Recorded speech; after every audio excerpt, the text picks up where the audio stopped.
வணக்கம். Psychology of money புத்தகம். இப்போ இந்த சூழலில் பணம் சம்மந்தப்பட்ட புரிதல் இருக்கணும்னா ஆல்மோஸ்ட் எல்லாரும் படிக்க வேண்டிய ஒரு புத்தகம் தான். நான் என்னோட போன வீடியோவில் ஃபர்ஸ்ட் சாப்டரை பற்றி நான் எக்ஸ்பிளைன் பண்ணியிருப்பேன். இன்றைக்கி நாம் பார்க்க போகிறது செகண்ட் சாப்டர், அதாவது லக் அண்ட் ரிஸ்க். அதாவது அதிர்ஷ்டமும் இடர்பாடுகளும். அப்பப்போ லக்கும் வேணும், அப்பப்போ பிரச்சனைகளும் வரும். இப்போ ரொம்ப சக்ஸஸ்ஃபுல்லாக இருக்கிறவங்கள பார்த்தா நம்ம என்ன நினைப்போம், இவங்க நல்ல உழைப்பு போட்டிருக்காங்க, ரொம்ப ரிஸ்க் எடுத்திருப்பாங்க, ரொம்ப ஹார்ட் ஒர்க் பண்ணனால தான் இவங்களுக்கு இந்த லைஃப் கிடைக்குதுன்னு நினச்சிருப்போம். அதே மாதிரி ஃபெயிலியரான ஒருத்தரை பார்த்தா இவன் அந்த அளவுக்கு ஹார்ட் ஒர்க்லாம் போட்டிருக்க மாட்டான், ஸ்மார்ட்டாக வேலை செய்ய தெரிலன்னு சொல்லுவோம். ஆனால் ஒரு மனுஷன் சக்ஸஸ்ஃபுல்லாக இருக்கிறதுக்கு உழைப்பு அண்ட் ஸ்மார்ட்னஸ் மட்டும் இருந்தால் போதுமா? அவன் லைஃப்பில் அப்பப்போ அவனுக்கு லக்கும் கிடைச்சிருக்கும், பிரச்சனைகளும் வந்திருக்கும்.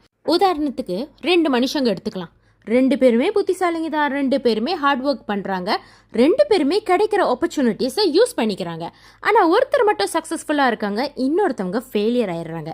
இதுக்கு காரணம் என்ன? அவங்களோட ஹார்ட் ஒர்க் மட்டும் போதுமானதாக இருக்குமா? அப்படி கிடையாது. இப்போ உதாரணத்துக்கு பில்கேட்ஸை எடுத்துக்கலாம். எல்லோருக்குமே பில்கேட்ஸை தெரியும், தெரியாதவங்களே இருக்க முடியாது. இவ்வளோ சக்ஸஸ்ஃபுல்லாக அவர் இருக்கிறதுக்கான காரணம் என்ன? அவரோட ஸ்டார்டிங் பாயிண்ட் எங்கேருந்து வந்தது? 1960s கம்ப்யூட்டரை இன்ட்ரடியூஸ் பண்ணும்போது சில ஸ்கூலில் மட்டும்தான் கம்ப்யூட்டரை பிள்ளைங்களுக்கு எக்ஸஸ் பண்ண கொடுத்தாங்க. அப்படிப்பட்ட ஒரு ஸ்கூலில் தான் பில்கேட்ஸ் படித்தார். அவரால் கம்ப்யூட்டரை எக்ஸஸ் பண்ண முடிஞ்சது. அந்த ஒரு ஆப்பர்ச்சுனிட்டியை பயன்படுத்தி அந்த டைமிங்கில் அவர் அதை கொஞ்சம் கொஞ்சமாக கற்றுக்கிட்டு இப்போ இவ்வளோ சக்ஸஸ்ஃபுல்லாக இருக்கார்.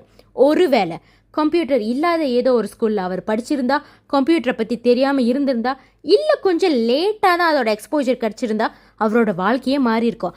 ஆனால் அந்த டைமிங்கில் அவரால் கம்ப்யூட்டர் எக்ஸஸ் பண்ண முடிஞ்சது. அந்த ஒரு ஆப்பர்ச்சுனிட்டியை யூஸ் பண்ணிக்கிட்டாரு. இந்த லக் இது எத்தனை பேருக்கு கிடைக்கும்? ஸோ கடின உழைப்பு, ஸ்மார்ட்னஸ் இது மட்டுமே ஒரு மனுஷன் சக்ஸஸ்ஃபுல்லாக இருக்கிறதுக்கும் பணம் சம்பாதிக்கிறதுக்கும் போதாது. அப்போ லக்கும் தேவைப்படும். ஒரு கரெக்டான டைமிங்கில் ஒரு சரியான நபரை, ஒரு சரியான ஆப்பர்ச்சுனிட்டிஸை நீங்கள் சந்திக்கும் போது அது ஒரு ஸ்பார்க்காக எடுத்து நீங்கள் அதில் ஒர்க் பண்ணும்போது மேபி லக்கும் உங்களுக்கு ஒர்க் அவுட் ஆகும், உங்களால் சக்ஸஸ்ஃபுல்லாகவும் ஆக முடியும். ஸோ சக்ஸஸ் ஆன மனிதர்கள் எல்லோருமே உழைப்பை மட்டுமே நம்பி வாழ முடியாது. அப்பப்போ அவங்க வாழ்க்கையில் ரிஸ்க்கும் இருக்கும், லக்கும் இருக்கும். இதில் இன்னொரு விஷயமும் இருக்குது. நம்ம யாரை இன்ஸ்பிரேஷனலாக எடுத்துப்போம், அட்மையர் பண்ணுவோம், யார் கூட பழகுனா, யாரோட பேசுனா நம்ம லைஃப்பும் அவங்கள மாதிரி மாறும்னு நினைப்போம். ஒரு சக்ஸஸ்ஃபுல்லான பர்சனை பார்க்கும்போது மட்டும்தான். ஆனால் இப்படி சக்ஸஸ்ஃபுல்லாக இருக்கிறவங்கள 100% காப்பி பண்ணிட்டா நம்ம லைஃப்பும் அவங்கள மாதிரி மாறுமா? கண்டிப்பாக கிடையாது. இது ரொம்ப ரொம்ப டேஞ்சரான மெத்தட். ஏன்னா அவங்களோட மைண்ட் செட் வேறு, அவங்களோட என்வாயர்மெண்ட் வேறு, அவங்களுக்கு கிடைக்கிற ஆப்பர்ச்சுனிட்டிஸ் வேறு. அவங்கள மாதிரியே நாமளும் படிக்கணும், அவங்கள மாதிரி நாமளும் அந்த இடத்துக்கு வேலைக்கு போகணும், அந்த பர்சன் கூட பேசணும், அந்த மாதிரி லைஃப் ஸ்டைல்